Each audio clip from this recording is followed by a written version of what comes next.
Hello student, आज हम पढ़ेंगे यूनिट 2 स्टरलाइजेशन एंड डिसइंफेक्शन का session 9 demonstrate the knowledge of acquired hospital acquired infection.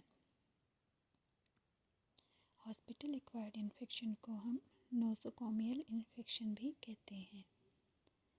और नोसोकोमियल इन्फेक्शन क्या होता है? नोसोकोमियल इन्फेक्शन मतलब जिसे अस्पताल अधिकृत संक्रमण के रूप में भी जाना जाता है। यह संक्रमण है जो अस्पताल के वातावरण या फिर अस्पताल के इन्वायरमेंट के कांटेक्ट में आने से होता है। इसका ट्रांसमिशन आमतौर पर हेल्थ केयर वर्कर, मरीजों, अस्पताल उपकरण या इंटरवेंशनल प्रक्रियाओं के माध्यम से ही होता है। अब है risk factors for hospital acquired infection. मतलब अगर हॉस्पिटल एक्वायर्ड इन्फेक्शन हो रहा है तो वो किन किन को हो सकता है। ठीक है, तो कुछ बीमारियां जो हैं, ठीक है, कुछ प्रोसीजर, अस्पताल की सेवाएं और कुछ एज ग्रुप के, पर्टिकुलर एज ग्रुप के लोग, ठीक है, किसी भी रेशिज्म के लोग, जिन और जो अर्जेंटली एडमिट होते हैं पेशेंट में, ये सब जो हैं क्या होते हैं, नोसोकोमियल संक्रमण के महत्वपूर्ण रिस्क फैक्टर होते हैं। मतलब इन लोगों को नोसोकोमियल इन्फेक्शन होने का ज़्यादा खतरा रहता है। नेक्स्ट अगर हम बात करें और कौन कौन से रिस्क फैक्टर हो सकते हैं, तो जो बहुत कम उम्र के बच्चे या प्री मैच्योर बेबी होते हैं, बहुत कम उम्र के बच्चे मतलब जो छोटे बच्चे होते हैं, या फिर प्री मैच्योर मतलब जो समय से पहले जिनकी डिलीवरी हुई होती है, उनको हो सकता है। बहुत बीमार बच्चों को हो सकता है, या बहुत ही ओल्ड पीपल, बूढ़े लोग जो होते हैं उनको भी, या फिर किसी प्रकार की मेडिकल कंडीशन हो, मतलब किसी प्रकार की कोई बीमारी हो जैसे कि डायबिटीज़, इन लोगों को भी नोसोकोमियल इन्फेक्शन होने के ज़्यादा चांसेस रहते हैं। इसके अलावा जिनकी इम्यूनिटी अर्थात जिनकी रोगों से लड़ने की क्षमता किसी तरह से कम हो गई हो, उनको भी ये, या फिर किसी की कीमोथेरेपी चल रही हो, उनको भी इस प्रकार के से इन्फेक्शन होने का खतरा रहता है। इसको हम कंट्रोल कैसे कर सकते हैं? सख्त अस्पताल संक्रमण नियंत्रण प्रक्रियाएं और नीतियों के द्वारा जो है हम इसको कंट्रोल कर सकते हैं। अर्थात अस्पताल के संक्रमण को नियंत्रित करने के लिए हमें कुछ ऐसी नीतियाँ बनानी होगी जिससे हम इस प्रकार के इन्फेक्शंस को कंट्रोल कर सकें। ठीक है, और इसके अलावा जितने भी रोगी की देखभाल में लोग शामिल हैं, उनको सही तरीके से हाथ धोने होंगे बार बार हर प्रोसीजर करने के बाद। और इसके अलावा जो एंटीबायोटिक्स मेडिसिन्स हैं, उनका उपयोग जो है सावधानी पूर्वक करना होगा। तो इसके लिए हम कंट्रोल कैसे कर पाएंगे हॉस्पिटल एक्वायर्ड इन्फेक्शन को?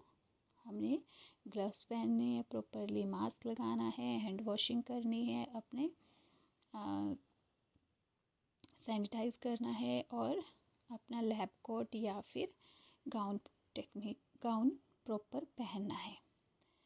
नेक्स्ट बात करते हैं नर्सिस का क्या रोल रहेगा, या फिर जीडीए का क्या रोल रहेगा इन्फेक्शन को कंट्रोल करने के लिए। ठीक है, तो इनका रोल क्या करेगा? सबसे पहले तो क्या करना होगा नर्सिस या जीडीए को? सबसे पहले तो पता करना होगा, पहचान करनी होगी कि किन कारणों से ये जो है संक्रमण हो रहा है। ठीक है, फिर कर्मियों के प्रशिक्षण में भाग लेना, मतलब जो भी हेल्थ केयर देने वाले लोग हैं उनको किस प्रकार से इन्फेक्शन को रोकथाम की जा सकती है, उस प्रकार की ट्रेनिंग में पार्टिसिपेट करवाना होगा। फिर है इसके अलावा अस्पताल में संक्रमण की निगरानी, मतलब कहाँ इम्प्रूवमेंट करने की हमें ज़रूरत है, वहाँ पे हमें निगरानी रखनी होगी। इसके अलावा कचरे का अच्छे से निपटान करना होगा। ठीक है, लोगों को एजुकेट करना होगा कि कचरे को प्रॉपरली कैसे डिस्कार्ड करना है। 5th पॉइंट की अगर हम बात करें तो उसमें क्या करना होगा हमें कि जब डॉक्टर अवेलेबल ना हो और कोई रोगी जिसको कम्युनिकेबल डिजीज़ हो रखी है वो हॉस्पिटल में एडमिट हो तो उसको हमने क्या करना, उसको हमेशा हमने आइसोलेट कर देना है और जल्द से जल्द उसको उसके कल्चर को ऑर्डर कर देना है, ठीक है, ताकि हमें पता चले कि जो कम्युनिकेबल डिजीज़ के सिम्टम्स जो उसमें आ रहे हैं वो एक्चुअल में हैं या नहीं है, ठीक है। फिर नेक्स्ट हम क्या करेंगे, डायग्नोस या ट्रीटमेंट के लिए उपयोग किए जाने वाले जो भी हमारे उपकरण हैं, ठीक है, अस्पताल के कर्मचारियों, ठीक है, हैं उन अन्य रोगियों या विजिटर्स से होने वाले संक्रमण के लिए रोगी के रिस्क को सीमित करेंगे, ठीक है। मतलब पेशेंट का एक्सपोजर जो है विजिटर, हॉस्पिटल स्टाफ और जो इक्विपमेंट और डायग्नोस में यूज़ होने वाली चीज़ें हैं उनसे कम करेंगे, ठीक है। नेक्स्ट क्या करेंगे, वार्ड उपकरणों, दवाओं और रोगी देखभाल की एक सुरक्षित और पर्याप्त आपूर्ति बनाए रखेंगे, ठीक है। मतलब अपने जितने भी हमारे वार्ड इक्विपमेंट हैं या फिर पेशेंट के लिए ड्रग की हमें आवश्यकता है वो हमारे पास पर्याप्त रूप से होनी चाहिए, ठीक है। अब बात करते हैं हम सेंट्रल स्टेरिलाइजेशन सर्विस की।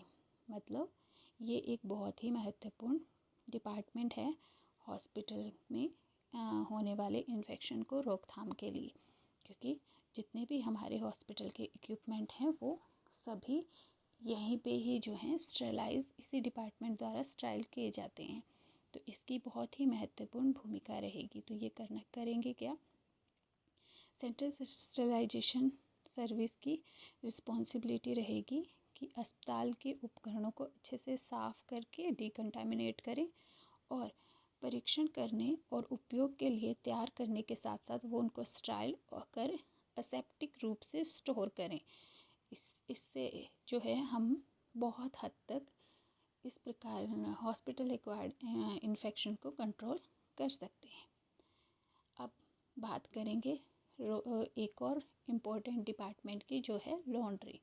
तो उसकी क्या भूमिका रहेगी इस प्रकार के इन्फेक्शन को कम करने के लिए कि डिफरेंट हॉस्पिटल एरियाज़ में उपयोग के लिए कपड़े का चयन करेंगे वो लोग, किस डिपार्टमेंट में किस एरिया में किस प्रकार के कपड़े को जो है हमने भेजना है। Each area and group of staff के लिए कपड़ों की नीतियाँ भी विकसित करेंगे।